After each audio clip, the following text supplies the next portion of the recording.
di ba? So ito na, gumagana yung ating charger, solar charger. Ito yung ating inverter na nabili kahapon. So ang pinapagana niya ngayon yung ating wifi, tapos yung ating water pump, ayan tawag dito, oxygen ng ating isda.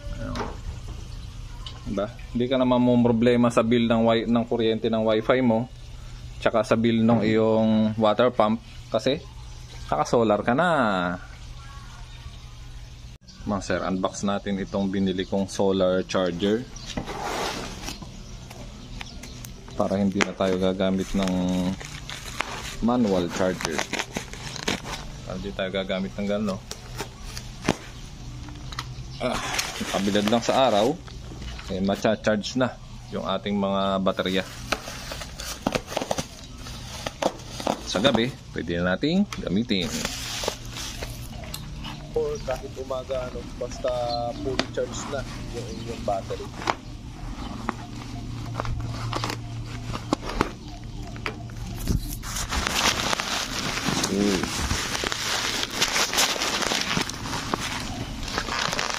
Ito naman sir, yung ating solar panel.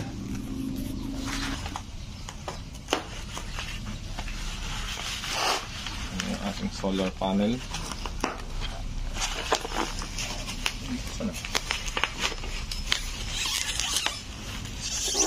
Okay.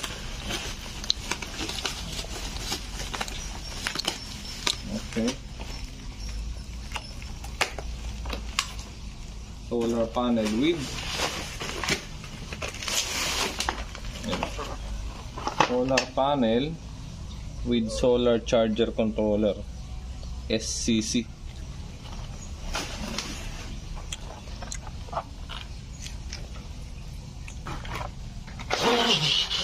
Lakas to, 400 watts.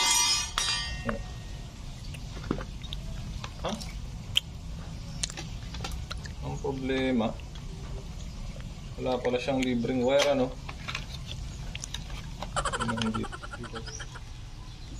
Ito, i-charge niya lahat ng mga battery para hindi ka nagagamit nun. Siya pang ano yan, konsumo sa kuryente. O ngayon, yung mga ilaw mo, pwede mo na i-connecta dyan sa battery mo para hindi ka na mag-iilaw. Mga sir, may nakita akong wire pala rito. Ito, yung wire ng antena. Yun o, lumang antena. Kukuhanin natin yung wire para hindi na tayo bumili. Mga sir, napag-tap na ako dito ng wire natin. Ayan, positive, negative. Ayan, may battery na icon dyan. So yung positive niyan, i-connect din natin dito sa positive ni battery. Ayan, so i-connect ko dyan yung positive, tapos yung negative. Hindi ko na asasan para malaman natin yung magkadugtong na wire, para hindi tayo mahirapan. Gamit tayo ng tester. Ito. Ayan. So itutok nyo yung tester dun sa continuity. Ayan. So ayan o.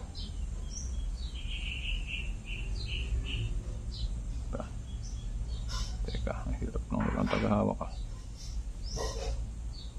Yun o. Pag gumalaw yun, ibig sabihin yun yung magkadugtong. Kaya tinandaan ko na siya, inikisan ko na. Yun yung positive natin. Sa taas, ito yung solar kong ilaw. Ito yung solar natin na kabibili lang. Bali 400 watts. Ito siya mga sir, oh. Bali 400 watts plus 30 ampere. Not sure lang kung tama yan, ano. Bali ang connection niya, ang positive niya is brown, ano. Yan, ito tinandaan natin kanina, binuhol natin. So dapat hindi magkabaliktad. So yung brown ang positive. Tapan natin siya. Pasensyahan yung kamay ko, madumi. Ayan. Tapos yung lupa yung kal. Ayan, hindi. Mag-short circuit. Ayan. So ito yung wire natin. Tinatakbo natin dun sa baba.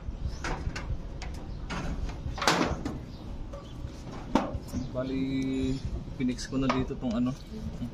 Pero kailangan ng ano nito. Tumagas ah.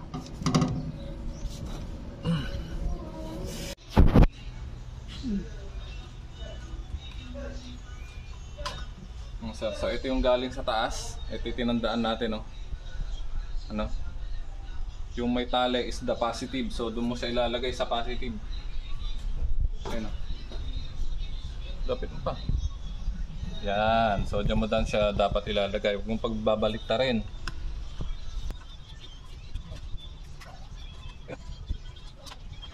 Ayun mo. Oh, nung na-tap na natin, ayun na siya, oh. Ibig sabihin gumagana na yung ating solar, nagcha-charge na siya, oh. Alright. So sa kasalukuyan ang karga ng battery natin is 12.6. Okay lang mga sir. Ayan, kaso medyo lobat yung ating battery, ano. Ayun, oh. So nagcha-charge na siya. Sina-charge niya yung ating battery. Ito yung ating inverter. Ito yung ating extension. Diyan nakasaksak yung ating wifi. Tapos nagsaksak tayo ng electric fan. Ayos.